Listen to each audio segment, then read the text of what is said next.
Muito bem, amigos, todos vocês aí pela internet nos acompanhando hoje, né, agora, nesse momento aí que nós não podemos nos reunir fisicamente.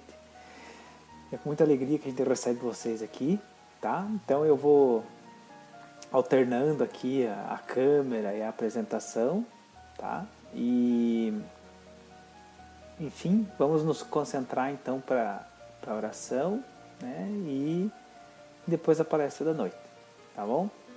Então eu tiro a câmera um pouquinho, nos concentramos, aí eu faço a prece, tá?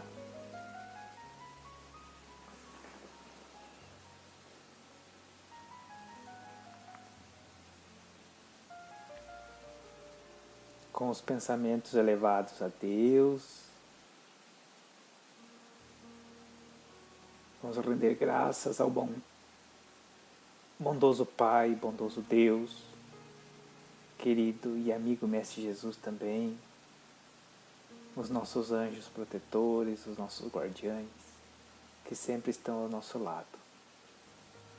Queremos agradecer imensamente esse momento, por estarmos em comunhão contigo, recebendo boas inspirações, acalmando os nossos corações, nos preparando para essa vida nova, para os desafios da atualidade. Mantém-nos concentrados, Senhor, ajude-nos e que possamos, e que, acima de tudo, que irradiemos essas boas energias, esses bons pensamentos a todos aqueles que se encontram à nossa volta. Fiquem conosco, caro amigo, caros mestres e companheiros.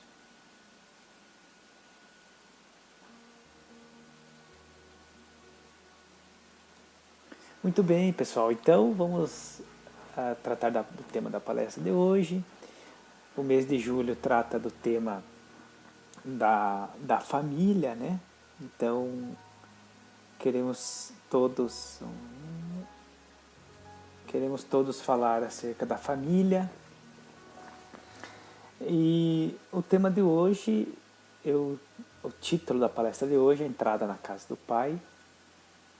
Ele vai fazer referência, vamos pegar como referência, melhor dizendo, uma parábola de Jesus, bem conhecida, acho que de todos aí, e vamos fazer algumas reflexões em cima disso aí, e depois chegar a algumas conclusões, não encerrar o assunto, evidentemente, tá? Então esse mês de julho aí, vamos enfocar na família e na vida, na grande família universal.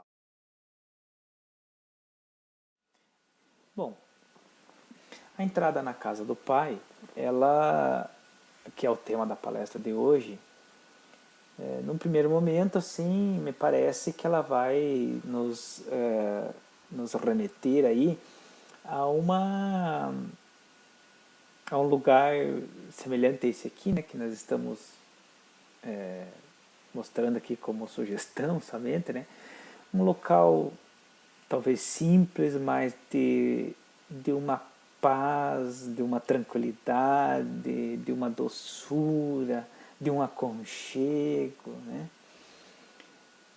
E como a gente faz, ou de que forma a gente entra na casa do Pai, né? Do Pai é no sentido aqui, casa do Pai é na casa de Deus, né? E que Jesus muito falou no reino de Deus ou no reino dos céus. Então a gente pode tratar da mesma como sinônimos isso aqui. Por isso que as obras subsidiárias elas vêm nesse sentido, assim, para a gente lançar mais luz em cima das passagens do Cristo e outras tantas, né? Então, a entrada na casa do Pai, a entrada no reino de Deus, a entrada no reino dos céus, né?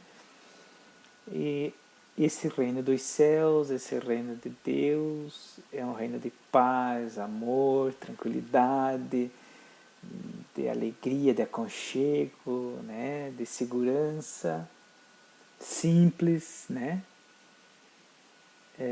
Como fazer então, né? Vamos avançar aqui para aprender, para estudar e debater o tema, né? Então Jesus, vamos diminuir um pouquinho aqui para cair. Jesus, ele falava muito em parábolas ou metáforas, né? Não é a mesma coisa, né? Parábolas e metáforas. Então veja, ele tinha que se adaptar à linguagem do povo, na sociedade que ele estava, ele tinha que causar, vamos falar assim, impacto naquela época, né? Então se ele viesse nos dias atuais aqui na Terra, certamente ele iria falar parábolas, né? Mas, ou falar por metáforas, mas com certeza, penso eu, que ele falaria outras, né? Adaptada à nossa realidade atual. Né? Então talvez ele não falasse assim, um servo e o senhor, né? Talvez, né? Ele falaria o patrão e o empregado, será? Não sei, dentro de alguma parábola, tá? Bem, mas ele falava por metáforas. E essas metáforas fazia alegorias, até para não chocar o povo, a população, demasiadamente. O povo eventualmente não estava preparado para receber todas as verdades, assim como nós até hoje ainda não estamos, apesar da evolução, né, de toda a evolução que nós tivemos. Ele falava alegoricamente, ele trata a humanidade como crianças, né? Joana de Ângeles, né, e Divaldo Franco, naquelas obras subsidiárias, eles nos apontam que a humanidade, no momento que está atravessando, começa a sair da infância psicológica, né? Então vejamos que a gente somos infantes ainda, né? Temos um longo caminho a percorrer até essa maturidade psicológica. Então, se nós estamos saindo da infância psicológica, fazendo esse paralelo, a gente pode acreditar que estamos entrando na adolescência psicológica. Então, temos um longo caminho a percorrer ainda, né?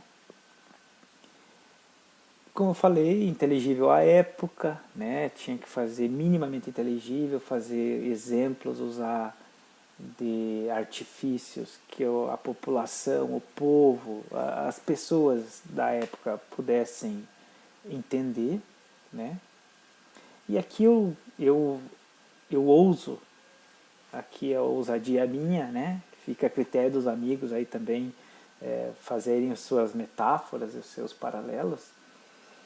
A casa do Pai, a entrada na casa do Pai, se o reino de Deus é essa casa do Pai, então eu coloquei como Jesus sendo a porta. Né? Então Jesus é a porta, é ele que nos vai nos dar essa abertura para entrar, né, na casa do Pai. É ele que vai fazer isso. E eu ouso aqui um pouco mais, se Jesus é a porta, o Espiritismo é a chave. Então, com todo o respeito que nós devemos a todas as crenças religiosas e todas as profissões de fé, né? Então a gente respeita plenamente e entende, né? Todas as religiões que falam algo diferente, até mesmo aquelas não cristãs, né? Então, que tem as suas crenças, que tem as suas verdades, que acalentam o coração das pessoas que lá frequentam, né? Eu digo que o Espiritismo é a chave porque o Espiritismo, como ele é uma filosofia de base científica, ele nos dá muitas explicações racionais para os eventos do cotidiano e os eventos da vida maior ou da vida profunda. Assim, né? Por isso que a gente costuma dizer que o Espiritismo é a chave, mas longe de querer ser detentor da máxima verdade ou se julgar melhor do que outras. Não é essa a ideia, tá?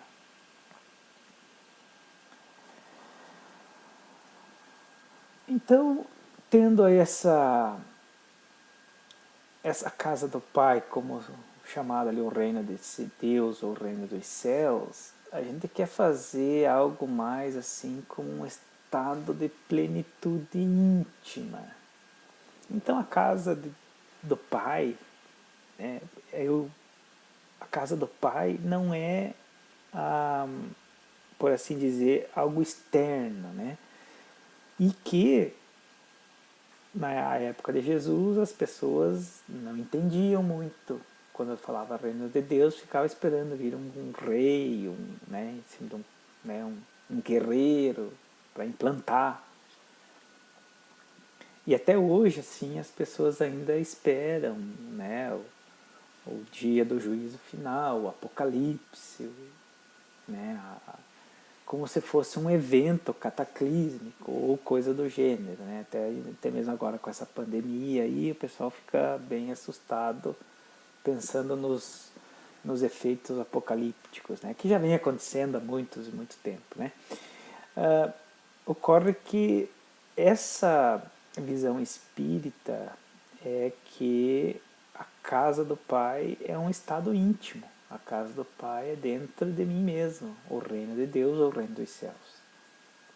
Então aí vem uma metáfora interessante. Se a palestra de hoje trata da entrada na casa do Pai, como é que eu não entrei dentro de mim mesmo ainda, né? Essa é uma pergunta interessante. Se a casa do Pai está dentro de mim, eu sou eu mesmo, né? Como é que eu vou entrar? Como é que eu não entrei ainda? Talvez essa seja a pergunta mais interessante, né? E para fazer uma análise dessa entrada na casa do Pai, nós vamos fazer um estudo breve, né, sobre uma das parábolas, talvez a mais conhecida, uma das mais, eu acho que é a história do filho pródigo e a do bom samaritano, acho que talvez sejam as mais conhecidas e difundidas e faladas aí dentro do movimento religioso em geral, né? E eu vou propor aqui um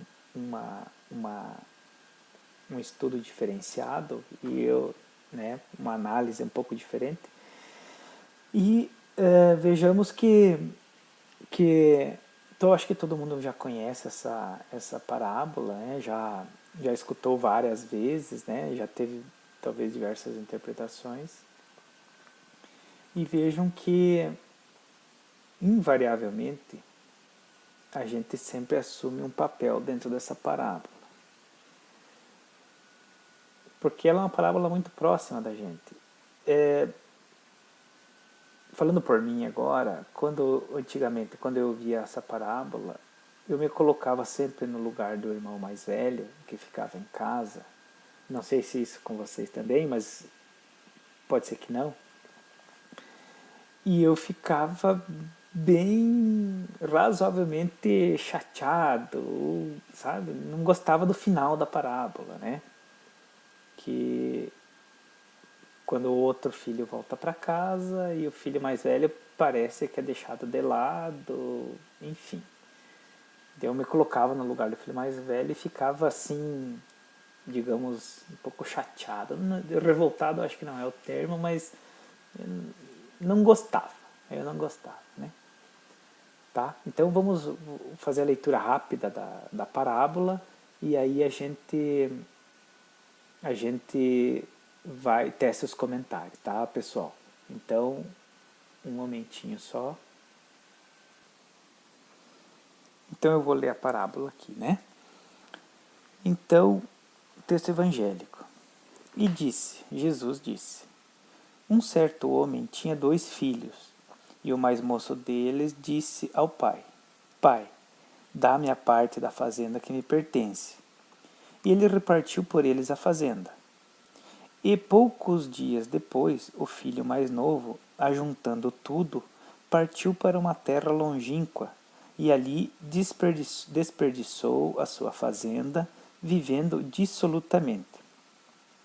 E havendo ele gastado tudo, houve naquela terra uma grande fome, e começou a padecer necessidades.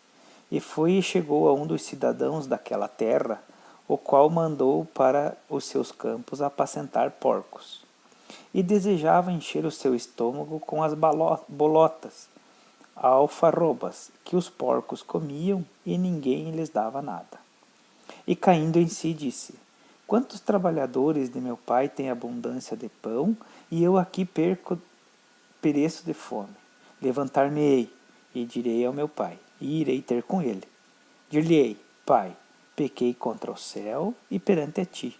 Já não sou digno de ser chamado de teu filho. Faze-me como um dos teus trabalhadores. E levantando-se, foi para seu pai.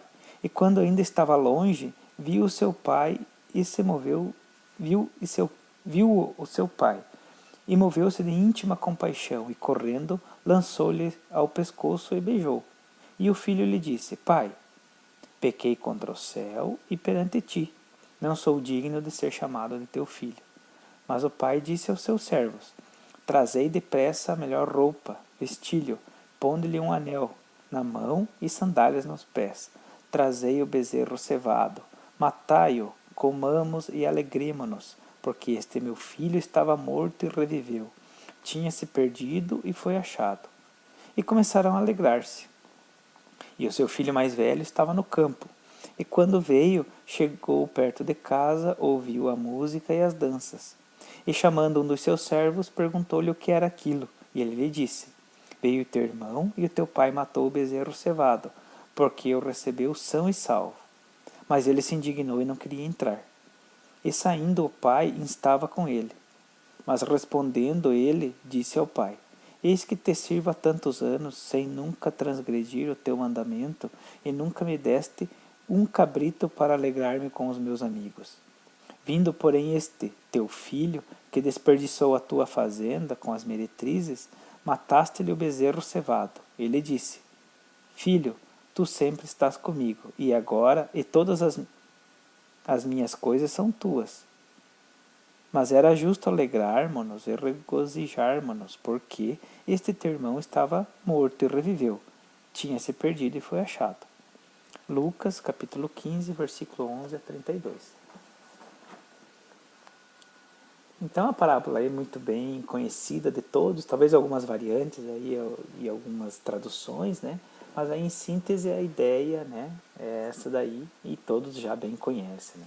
O filho que vai embora, né, pede a parte dele, gasta em festança e depois regressa, né, como se diria no popular aí, né, com o rabo entre as pernas, né? Então vamos fazer uma interpretação à luz do Espiritismo em cima dessa parábola. Vejamos, só um detalhe, pessoal, que a gente vai fazer algumas observações e a ideia não é encerrar o assunto, porque essa parábola, assim, daria para fazer palestra o ano inteiro, né? Ou talvez exagero meu, mas daria para fazer muitas palestras com vários trechos dessa parábola, tá? Então eu selecionei alguns para a gente debater aqui. Então é primeiro que eu selecionei esse aqui. Poucos dias depois, o filho mais novo, ajuntando tudo, partiu por uma terra longínqua e ali desperdiçou toda a sua fazenda, vivendo dissolutamente.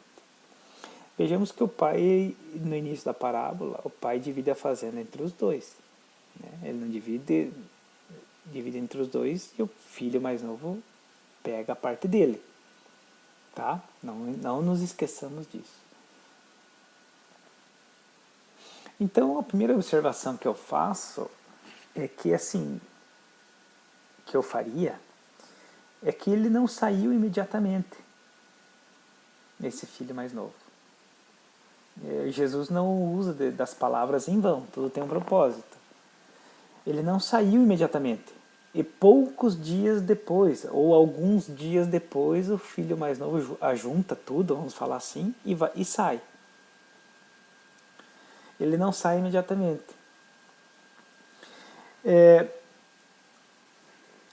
Que isso significa? O que isso poderia significar, né? Ele teve tempo para pensar antes de sair, né? Esse filho mais novo. Ele pôde ouvir, digamos assim, a intuição, a voz interior dizendo, não vá, fique por aqui você está em casa. Será que o pai dele não foi lá conversar com ele e disse, filho, não vá embora, fique em casa, aqui você tá bem amparado, né? Tá como se o próprio a própria palavra já diz, né? Está em casa, está em casa. Mas não. Ele levou alguns dias, talvez fez alguns planos, ajuntou algumas coisas e foi embora. Talvez até alguns servos disseram para ele não ir, né? Vale uma reflexão. E aí ele manteve-se em uma terra distante. E o que eu quero propor também é assim, uma interpretação material e uma interpretação psicológica. Então manteve-se em uma terra distante. Então é o que acontece materialmente quando a gente sai da casa dos pais. Quando os filhos saem para estudar fora, por exemplo, ou vão se aventurar, ou né, vão embora para outra localidade, é uma terra distante, e esse distante, muito distante do nosso íntimo, que é dar um significado de uma terra estranha. É distante da minha realidade, não só distante em quilômetros, em léguas, em milhas, né? É uma terra longe da minha realidade, longe do que eu conheço. E ele manteve-se numa terra distante, ele não foi lá só visitar, ele ficou lá, manteve-se distante. E, alegoricamente, ou psicologicamente falando, ele está longe da casa do pai. Longe da casa do pai, que é onde é a casa do pai? Aquela casa que nós anteriormente, dentro do nosso íntimo. Porque ele estava preocupado com a vida exterior. Né? E aí desperdiçou tudo. Tanto os bens materiais, quanto talvez os poucos bens morais, valores morais que ele detinha. E aí, evidentemente, passou necessidades. Então, de novo, a gente pode assimilar como passando necessidades físicas, né? Fome, frio, medo, né? Risco de vida, né? Fisicamente falando, necessidades materiais, e as psicológicas, né? Eu falei o medo ali, né? O medo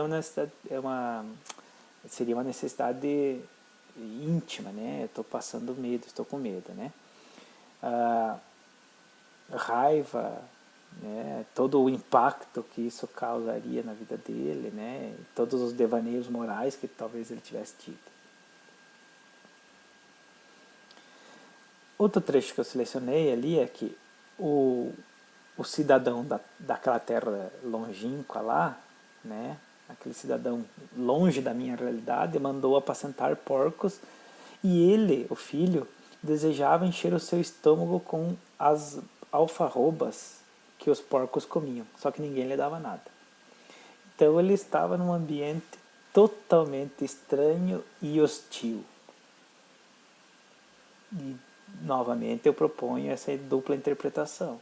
A interpretação imediata, aquela interpretação física, material, né? De ir para uma terra distante mesmo, né? E a interpretação íntima, psicológica.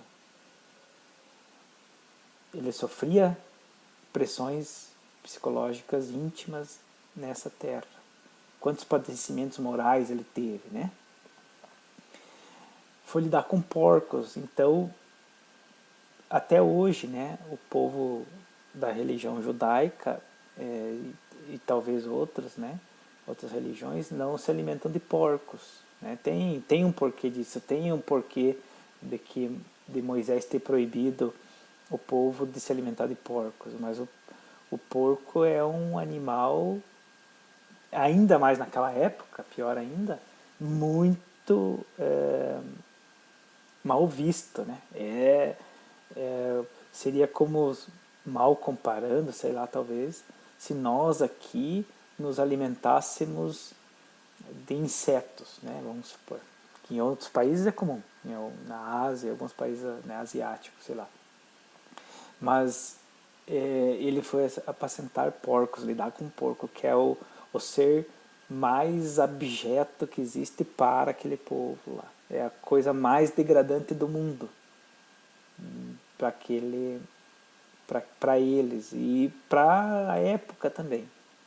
Então, pense no impacto que Jesus queria dar às pessoas que ouviram aquela parábola. Meu Deus, ele foi apacentar porcos. Nossa, como nós diríamos hoje, é o fim do mundo, né? É a máxima da decadência física e moral para a pessoa. E assim, ninguém lhe ajudava. Então, isso também reflete um pouco da, da nossa realidade humana, né? Que quando as pessoas estão no mais baixo nível do degrau moral e humano, ninguém ajuda, né? Em geral, a gente não ajuda.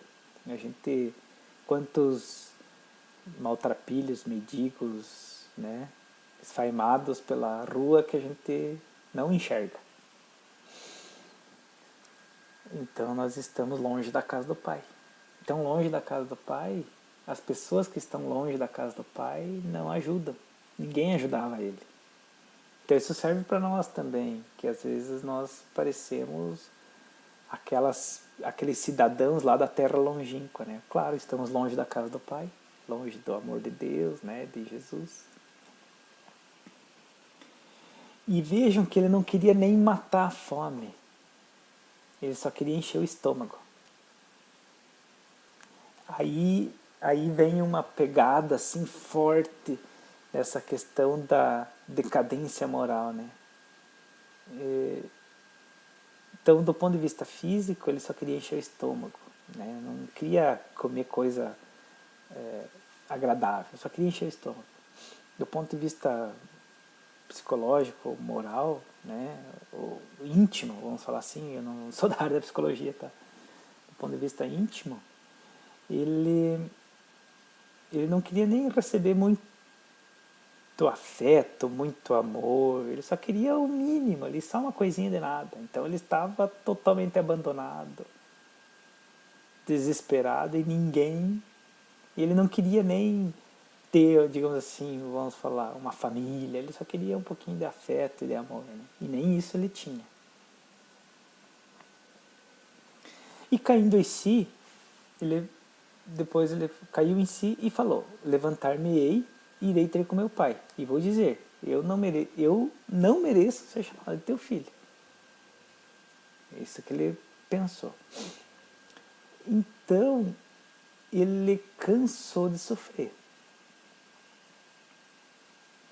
Quando a gente fala assim, cansou de sofrer, é porque ele não sofreu só uma vez. Não sofreu duas, não sofreu três. Ele vem sofrendo, vai sofrendo. Então, é uma realidade nossa também. Né? Às vezes, quando a gente cansa de sofrer, é porque a gente vem sofrendo há muito tempo. Ora, se o filho pródigo vinha sofrendo há muito tempo, é porque ele estava longe da casa do pai. Então, eu posso fazer uma autoavaliação. Se eu estou sofrendo há tanto tempo, eu estou longe da casa do Pai. Só que, quando que ele diz levantar-me-ei e irei ter com meu Pai? Porque ele cansou de sofrer. Então eu posso estar sofrendo há muito tempo e não estar cansado. E aí eu vou continuar sofrendo. E eventualmente eu reclamo, tem uma historieta bem bacana, assim, que antigamente, assim, eu imagino um cenário assim, né? Numa vila, num vilarejo, né? Tinha um armazém velho, assim, né? Imagina antigamente, aquelas estradas de terra, tinha um armazém, chegou um cliente no armazém fazer compras, e na porta do armazém, embaixo, assim, tinha um cachorro uivando. E aí ele perguntou pro dono do armazém: o que tem esse cachorro que está uivando? Aí o dono do armazém disse: não, ele está deitado em cima de um prego, uma tábua e um prego, tem um prego ali. Aí o cliente falou: mas ele E por que ele não sai dali, né? Tá deitado deixando prego, uivando. Daí o dono do armazém disse, bom, pô, vai ver, não tá doendo tanto assim, né? Então, você não tá doendo tanto assim, nesse sentido, né? Então ele cansou de sofrer, tava doendo bastante. Ele reconhece os erros porque ele diz assim, eu não mereço ser chamado de teu filho. Ele está falando com ele mesmo, ó. Levantar-me-ei, irei ter com meu pai. Dir-lhe-ei, né? Vou dizer para ele. Não mereço. Ele não foi ainda, ele estava planejando. Então ele se arrepende profundamente. Tem um arrependimento profundo. Então o retorno da casa, à casa do pai, merece esse exame. Esse cair em si. Merece, não só merece, precisa. Senão, reconhecer os próprios erros. E assume uma postura de humildade. Então essa entrada, a volta à casa do pai, então, como vai ser a casa do filho pródigo, necessita essa postura de humildade. E ele toma uma decisão, olha só, isso é muito pedagógico, né? Jesus é o melhor professor de todos os tempos, né? Ele toma uma decisão e planeja. Ele não toma uma decisão e sai desvairado. Olha só, ele cai em si e toma a decisão de voltar. E aí ele faz um planejamento. Eu vou voltar, vou pedir perdão para o meu pai, vou dizer que não mereço ser tratado como filho, que eu vou aceitar ser tratado como um trabalhador, como um servo. Então ele faz um plano, ele não sai destrambelhado. Por quê? Provavelmente quando ele saiu de casa, ele planejou também, né? Porque ele teve aquele tempinho de planejamento. E ele está profundamente arrependido e consciente disso. Está consciente disso aí. Então,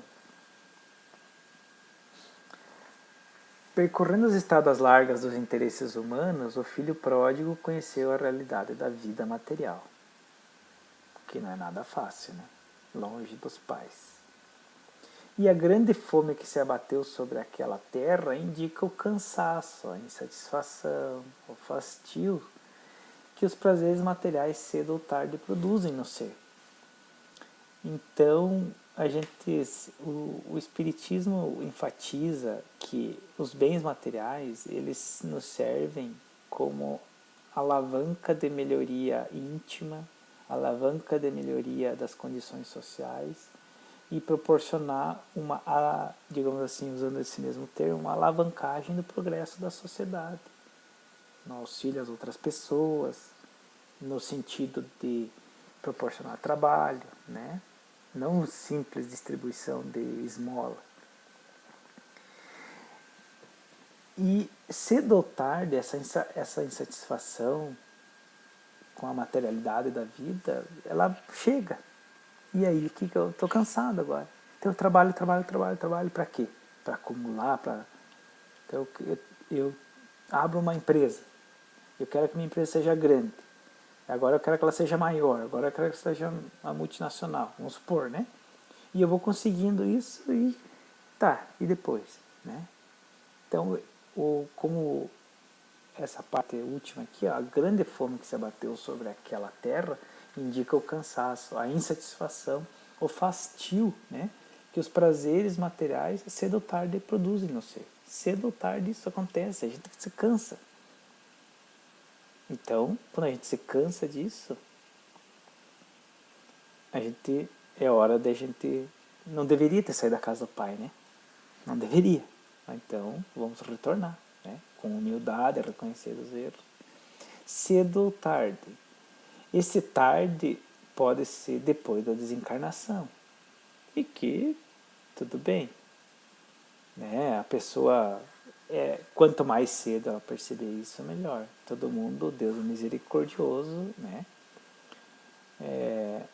E vai conceder novas oportunidades para cumprir as etapas que não cumpriu.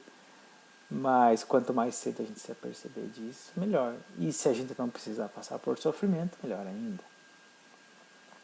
E levantando-se ele foi. Bom, ele Ele caiu em si, se arrependeu. Ele fez um plano, ele planejou. E agora ele tomou a decisão. E levantou e foi. Então ele age, agora ele vai executar o plano. Então quantos de nós planejamos, não executamos nada? Ou quantos de nós tomamos uma decisão e vamos executar sem planejar?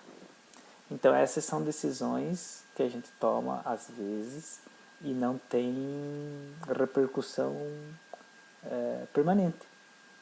Porque a gente toma às vezes decisões precipitadas, nós não... Quando a gente planeja, depois a gente fica achando desculpas para não executar. Ele não. Ele caiu em si, se arrependeu, se deu conta da situação, fez um planejamento e agora pôs-se à execução. E foi lá executar. O pai se enche de íntima compaixão. Então, nesse trecho, o pai representa Deus. Né? Então, Deus está sempre disposto, sempre de braços abertos, sempre nos concede novas oportunidades. Né? Novas oportunidades. E o pai vai em conta do filho. O filho estava voltando para casa e o pai já se antecipa. O pai não vai buscar ele lá no meio dos porcos, lá na festa, na farra, não. É quando o filho está voltando, então ele não espera o filho chegar em casa, ele já vai. Porque ele percebe a decisão, ele percebeu o arrependimento do filho, então é assim que Deus age. Né? E esse pai não exige desculpas, justificativas, condições, penitências. Então se a casa do pai também, né, nessa interpretação que a gente está dando aqui, ela está dentro de mim mesmo, olha só que fantástico é isso, né?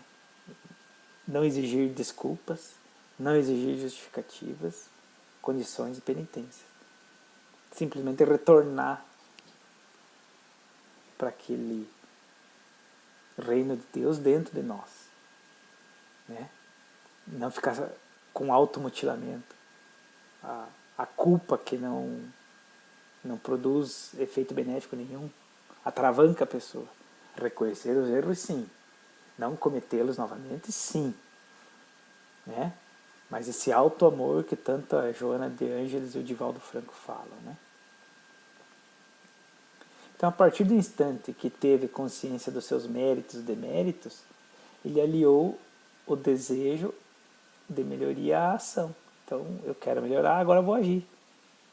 Olha que bacana isso aí, né? Então, a partir do instante em que teve a consciência de seus méritos e dos seus deméritos, esse filho, ele alia o desejo da melhoria com a ação propriamente dita. Né? Então ele faz aquele planejamento todo e age.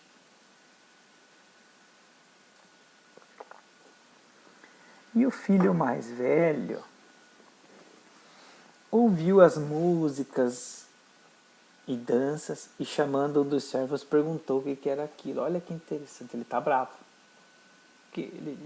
Só que ele não pergunta se não é boa, né? Imagine uma cena real. O que está acontecendo aí? Né? Chegou pro servo lá falando, né, pro empregado da fazenda. O que está acontecendo aí? Que bagunça é essa aí, né? Na hora do serviço. Sei lá. Né?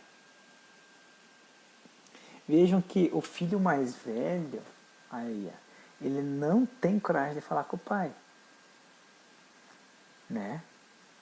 Ele vai lá e chama a surdina lá, chama um servo, um empregado lá para falar o que está acontecendo aí. Né? Ele não vai falar com o pai. Veja que aí tem uma coisa muito, muito, muito interessante. Né? Por que ele não vai lá falar com o pai? Então ele é ardiloso. Ele não gostou da ideia, não tem coragem de falar com o pai, né? E o pai diz assim, o seu irmão voltou e todos estamos felizes. como quem diz assim, você também, se você não está feliz, deveria estar. Todos estamos. O pai está feliz, os servos, os empregados da fazenda estão felizes, toda a comunidade talvez esteja feliz, e o filho mais velho não curtiu muito a ideia, né? Não está muito feliz.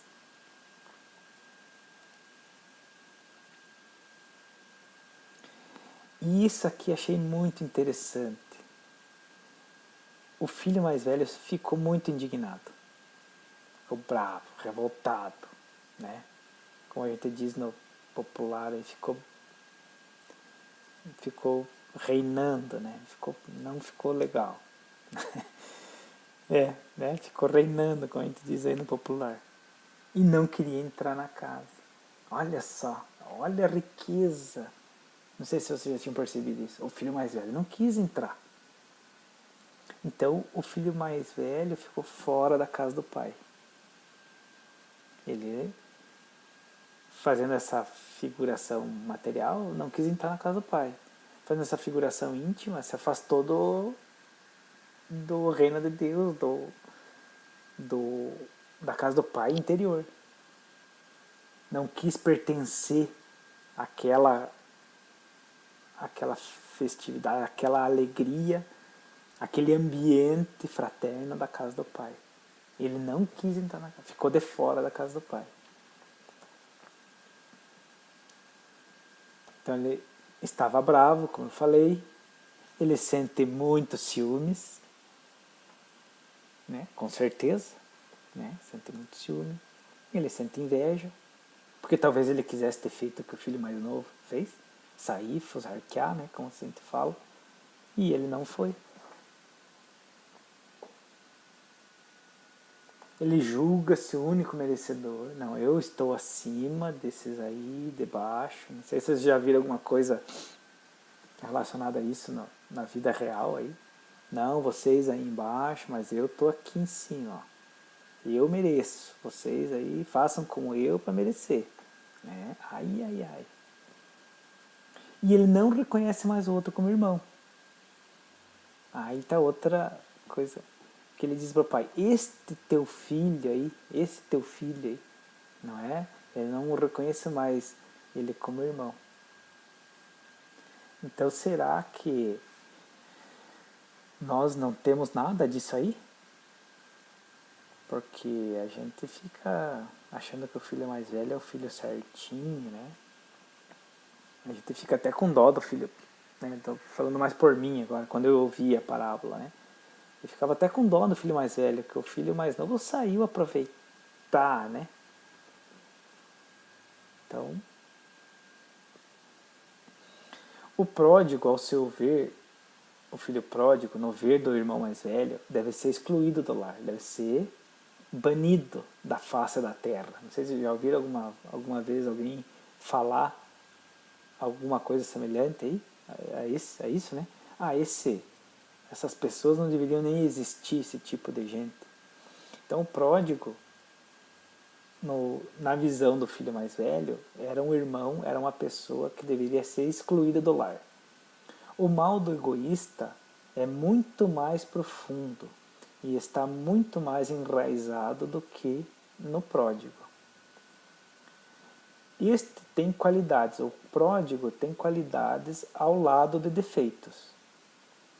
O filho mais velho, que é o egoísta, o ciumento, o invejoso, ele não tem vícios materiais, mas não tem virtudes também.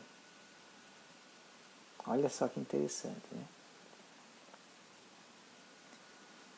E o pai diz: filho, tu estás sempre comigo, todas as coisas, minhas coisas são tuas, né? Então ele queria agradecimento, o filho mais velho queria ter o ego massageado, ele queria ser reconhecido pelos sacrifícios que fazia,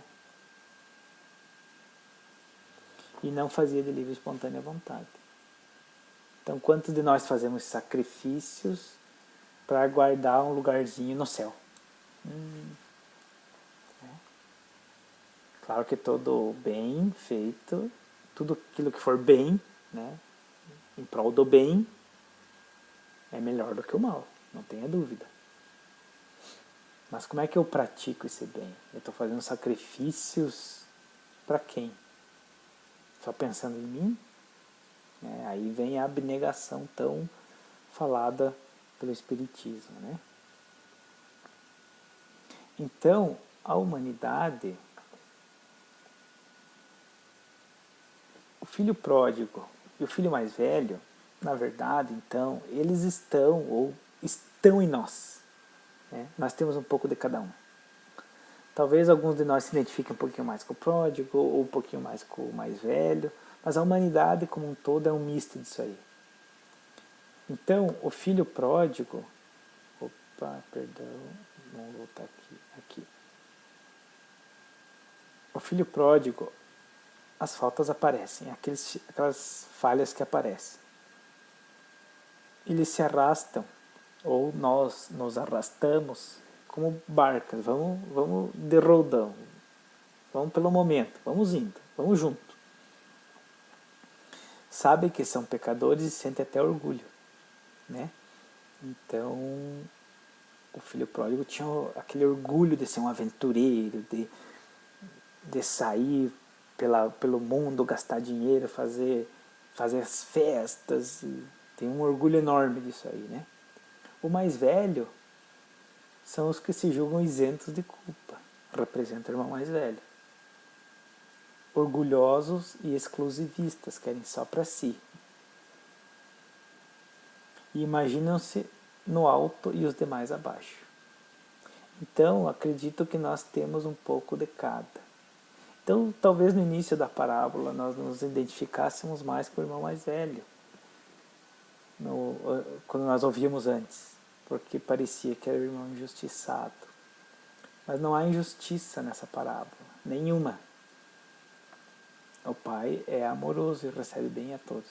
O que existe aqui é orgulho nos dois. E isso é um problema grande. Então, o filho pródigo e o mais velho são aspectos de nós mesmos. Nós temos um pouco de cada. Talvez um pouco mais de um pouco mais de outro, tá? Mas... Então verificamos assim, que quem cumpre os deveres e obrigações não está efetivamente transformado no bem. Quem cumpre os deveres e obrigações não está efetivamente transformado no bem. Está fazendo por obrigação. Nem todo dissoluto, o pródigo, é uma criatura má. Ele era uma boa criatura, ele era imaturo, né? A dor despertou os sentimentos e iluminou a consciência do pródigo. Por que esperarmos a dor? Por que não entrarmos na casa do Pai antes que a dor venha? E a humildade levanta os decaídos. O egoísta encontra muitas dificuldades para levar adiante os propósitos da própria melhoria espiritual, uma vez que raramente considera as necessidades e as virtudes do próximo. Então ele tem uma dificuldade imensa, porque não considera aquela pessoa que está ali na frente, do lado, o próprio irmão, no caso. Né? E o amor verdadeiro, ele não se ajusta aos padrões da contabilidade tradicional. Né? O amor verdadeiro, ele tem a sua própria contabilidade, digamos assim. E o pai, né, na parábola, figuradamente, entregou metade da fazenda. Veja que o pai é justo, ele não entrega tudo. Ele divide entre os dois. Né? Se vocês olharem no início da parábola, ele divide entre os dois, ele não... Né? E quando o filho volta sem nada, materialmente falando, tudo bem, não é isso que importa, e não é mesmo. Né? Muito bem, pessoal, agradeço a atenção, espero que essas nossas reflexões tenham nos ajudado, né? Elas ajudam muito mais a gente do que qualquer outra pessoa, mas enfim, e fica a proposta para relerem, que seja relida a parábola e tirar mais interpretações, porque a gente só deu uma pincelada bem rápida. Tá bom, pessoal? Muito obrigado e até a próxima.